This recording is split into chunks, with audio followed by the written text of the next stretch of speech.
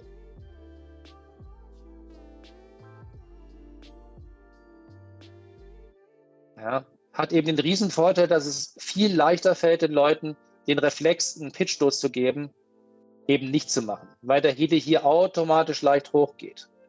Zeig noch einmal kurz, brauchst den Heli gar nicht mal starten, mach mal kurz den Motor aus, mach mal kurz die Augen zu. Und jetzt gehen wir bitte auf Schwebepitch Normallage, also oberen Punkt. Das ist 0 Grad. Das ist 0? Normal. Ja, das ist 0. Kannst doch hinschauen, dann siehst du es. Okay. Ja, perfekt getroffen. Jetzt Schwebepitch Rücken.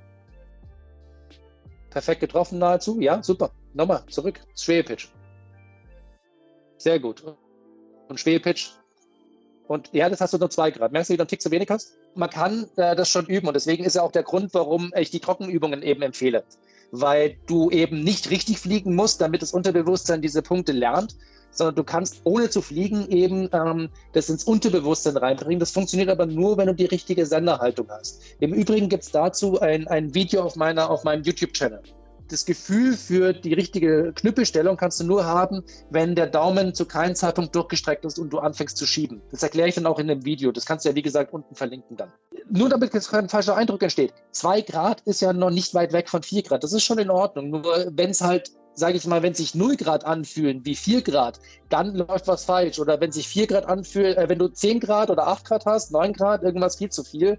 Und das fühlt sich an wie 3, 4 Grad, ist auch was falsch. Also ja, dein Unterbewusstsein sollte schon so sein, dass du, sage ich mal, plus minus 1 Grad hast. Das heißt, wenn du 4 Grad haben möchtest, dass du halt zwischen 3, 2,8, irgendwas in dem Bereich bis so 5,5 hast, aber halt nicht mehr, aber auch nicht viel weniger. Es ist gut, aber wie bei der Kurve, auch da ist noch Potenzial und das müssen wir auch wirklich in dir freischalten und das bekommen wir auch. Ja, ist halt Übung, wie gesagt, auch alles hin. Ist halt einfach Wichtig immer ist, dass wieder du halt machen. Genau, das ist. Ja, und die Sache ist die, dadurch, dass du praktisch nie stehen geblieben bist. Du hast dir immer einen Pitchstoß gegeben. Also wenn du Überschläge machst, kann man den Pitch bei dir nie ablesen, weil du um die Pitchmitte wirst du immer langsamer. Dann gehst du zum Schwebepitch ungefähr, um aber sofort wieder einen kleinen Kick zu geben. Das heißt, du bleibst bisher nie stehen am oberen und unteren Punkt, wenn du Rollen und Flips fliegst, auch nicht bei TikToks. Und dadurch, dass du, obwohl du schon lange fast richtig fliegst, aber du trotzdem nie stehen geblieben bist, hat dein Unterbewusstsein, sage ich mal, diese Punkte noch nicht verinnerlichen können, weil die kannst du nur verinnerlichen, wenn du sie eben stehen lässt. Und da ist es auch vollkommen, übrigens, weil ich es vorher gesehen habe, wenn du den Pitch nicht genau triffst, korrigier trotzdem nicht, korrigier immer beim nächsten Mal.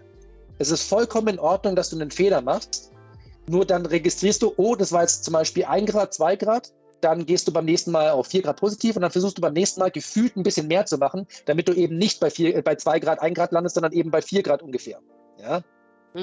Das ist aber wahnsinnig wichtig, dass du deine Pitchwerte erstmal nicht korrigierst, sondern mit dem lebst, was passiert. Einfach stehen bleiben und nach wird sich dein Unterbewusstsein kalibrieren können. Vor allem, wenn du die Trockenübungen auch machst, nicht nur fliegst, sondern eben Trockenübungen machst, geht es eben noch. Mach nochmal jetzt als Hausaufgabe nochmal die Flips, also flieg nochmal entlang und dann mach nochmal die halben Überschläge. Und immer wenn der Heli die Senkrechte, kurz bevor der Heli senkrecht steht, machst du den Pitchwechsel vom oberen zum unteren Punkt und dann eben umgekehrt vom unteren zum oberen. Ja, das ist aber schön. Ja. Guck mal, was der kann. Das habe ich auch noch nicht.